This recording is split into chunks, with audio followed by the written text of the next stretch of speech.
Oke,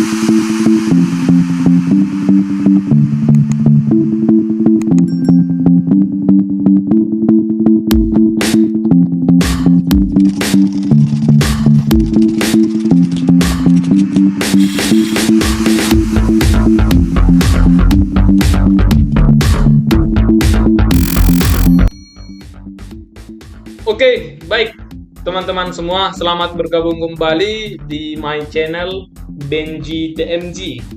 Setelah beberapa materi yang lalu kita sudah pelajari tentang algoritma, sejarah algoritma dan pemrograman.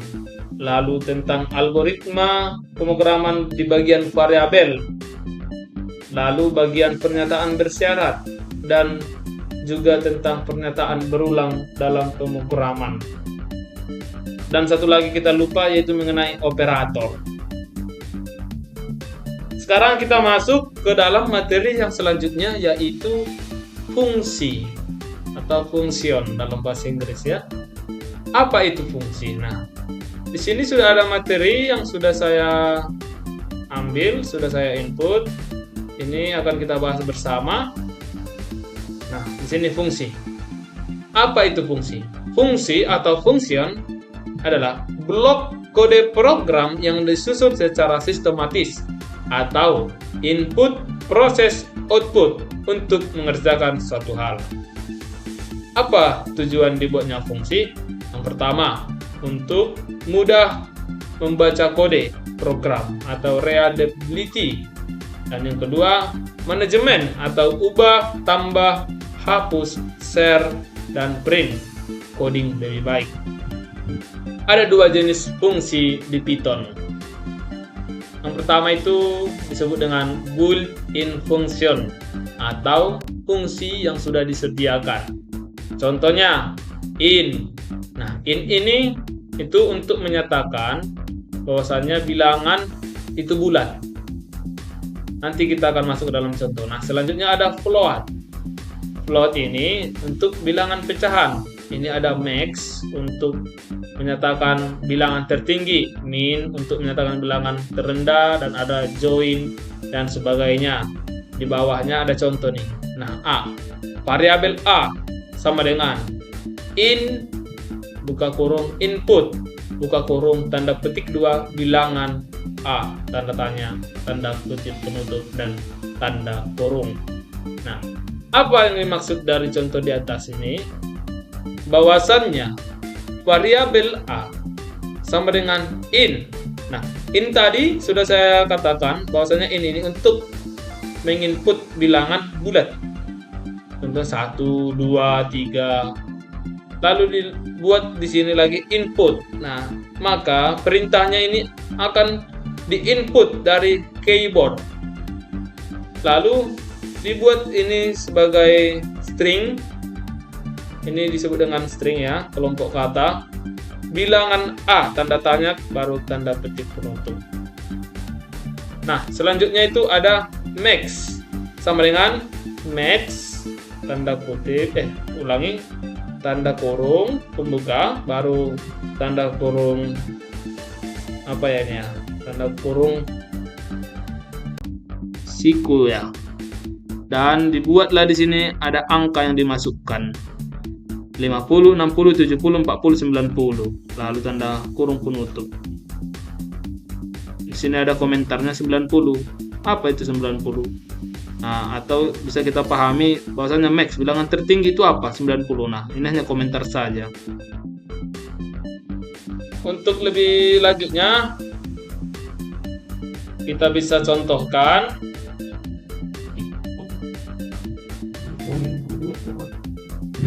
kita copy ya, kita masuk ke bagian program. Nah, di sini kita menggunakan program Python yang sudah saya download dari Chrome ya, itu idle, supaya kita codingnya pun tidak online lagi, kita coding dia secara offline. Sebelum itu kita tambahkan dulu file baru. Sebelum kita lakukan, kita eksekusi, kita kontrol S dulu, kita simpan. Kita buat judulnya itu fungsi.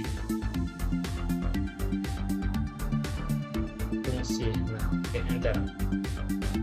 Kita Ctrl V, apa yang tadi kita copy. Ini ya.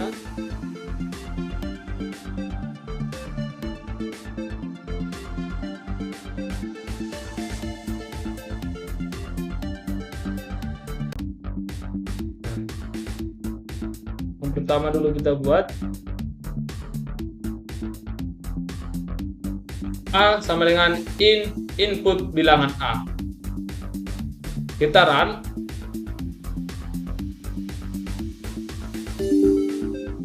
Salah. Di sini kurang tanda kurungnya.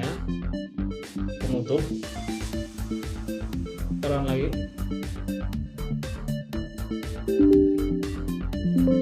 Ada yang salah. Karakternya kenapa ya? Kita coba ya.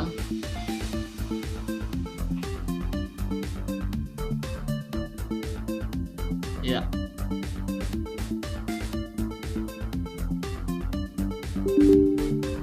Wah. Mohon maaf, kenapa ya? Kita ulang saja. Input.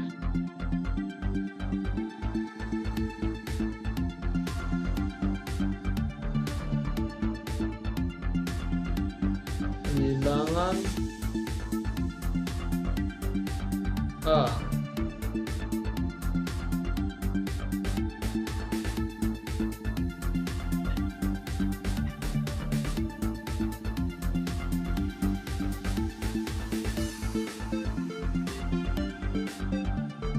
Nah, bilangan A kita buat 5. Itu artinya kita input dari keyboard. Kalau tidak disediakan sebelumnya, maka kita input dari keyboard. Itulah maksudnya. Maka fungsinya itu tadi menggunakan fungsi in. In itu bilangan bulat 5. Tentunya kita buat itu bilangan pecahan itu tidak akan berjalan. Kita coba close ya. Sekarang lagi. Kita buat 4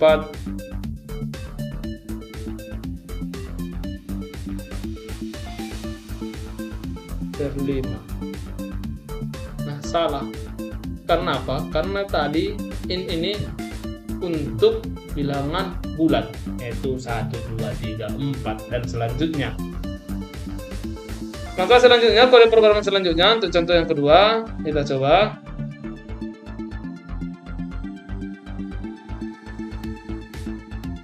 Nih, selanjutnya kita masuk kepada pembahasan mengenai sistem bilangan dalam komputer. Nah, itu juga bagian dari fungsi. Bahwasannya fungsi dari beberapa sistem ini ada. Contohnya, yang pertama itu adalah biner. Untuk fungsi bisa saja dilakukan dengan perintah bin dalam kurung 8 tutup kurung print bin. Nah, nanti akan dikerjakan bahwasanya biner dari bilangan 8 itu berapa. Dan selanjutnya ada desimal. Begitu juga ada fungsinya. Ketiga ada oktal dan yang keempat ada heksadesimal. Sebagai contoh sudah ada di bawah ini untuk desimal dan biner dari 10, 20 dan binernya. Oke, selanjutnya di bagian fungsi yang kedua. Bahwasanya fungsi yang kedua itu user definite function atau UDF, atau yang artinya fungsi yang dibuat oleh user atau pengguna atau programmer. Itu kita sendiri, kita yang membuat fungsi. Alasan dibuat UDF atau user definite function karena fungsi build ini tidak memenuhi kebutuhan pengguna. Bagaimana caranya? Tentunya yang pertama ada langkah definisikan fungsi. Yang kedua, panggil fungsi. Hanya ada 2 cara. Sebagai contoh di bawah ini adalah def nama fungsi dalam kurung tanda kurung juga art1, art2, tutup kurung dan tutup kurung lagi. Ada dua pernyataan pertama, pernyataan kedua, pernyataan dan hasilnya, maka elipsis tidak terhingga. Contoh, buat fungsi untuk menampilkan informasi kampus Unika. Di sini sudah ada, tinggal kita copy saja nanti untuk membuat ke dalam program. Yang pertama itu kita bahas dulu sebelum kita program ya. Definisi fungsi kampus. Nah, apa yang akan kita lakukan? Yang pertama itu kita deklarasikan fungsinya. Deklarasikan fungsi. Def info tanda apa nih ya? Tanda spas lah, tanda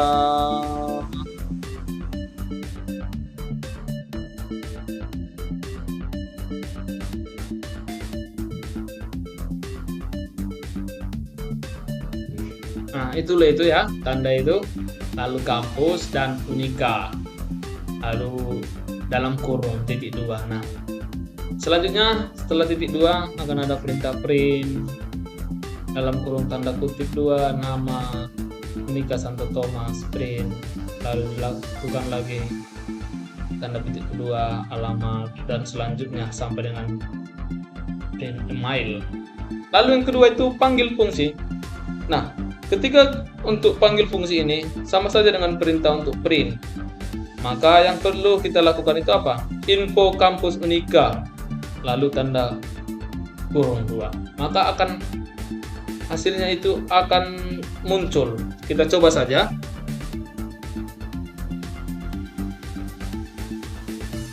Kita copy, kita langsung masuk ke Moodle. Nah, sini sudah ada.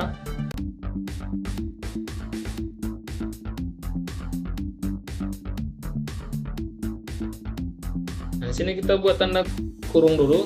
Ini deklarasi fungsi, lalu def, dan di sini tuh ada perintah, kita kasih komentarnya, panggil fungsi. Kita lihat bersama teman-teman. Deklarasi fungsi def info kampus. Def ini akan selalu kita gunakan karena ini sudah rumusnya ya, def info kampus Unika. Sekarang pasti akan muncul. Ya, salah.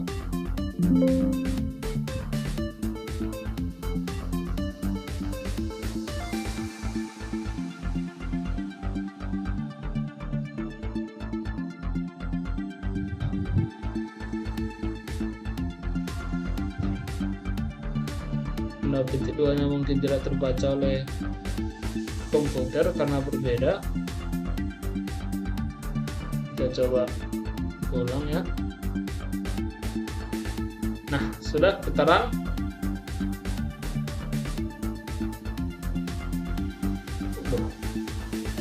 Nama error, kok ada salah ya? Kita coba dulu di mana bagian yang salah.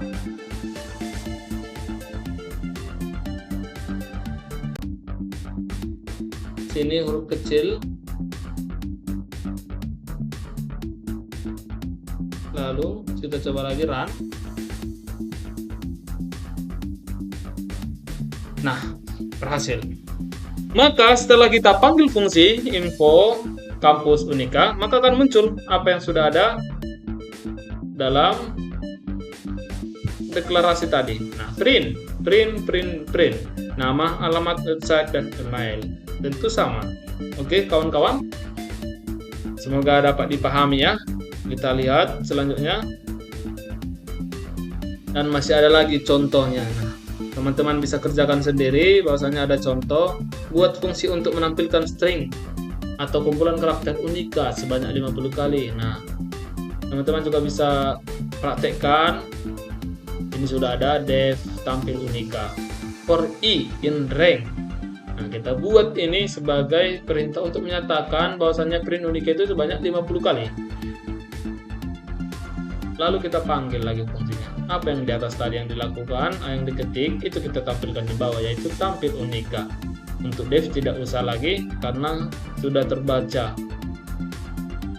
Dan selanjutnya ada lagi contoh untuk membuat perkalian 5 kali 1 sampai dengan 5 kali 50. Nah, demikian penjelasan kita mengenai fungsi. Semoga teman-teman semua dapat memahaminya dan dapat berlatih terus, belajar terus untuk lebih mengetahui lebih dalam mengenai program dalam komputer. Semoga materi hari ini dapat membuahkan hasil bagi kita, dan mohon maaf jika ada kesalahan dalam penyampaian ataupun kekurangan. Semoga kawan-kawan semua dapat memakluminya. Demikian, terima kasih, salam pelajar, shalom.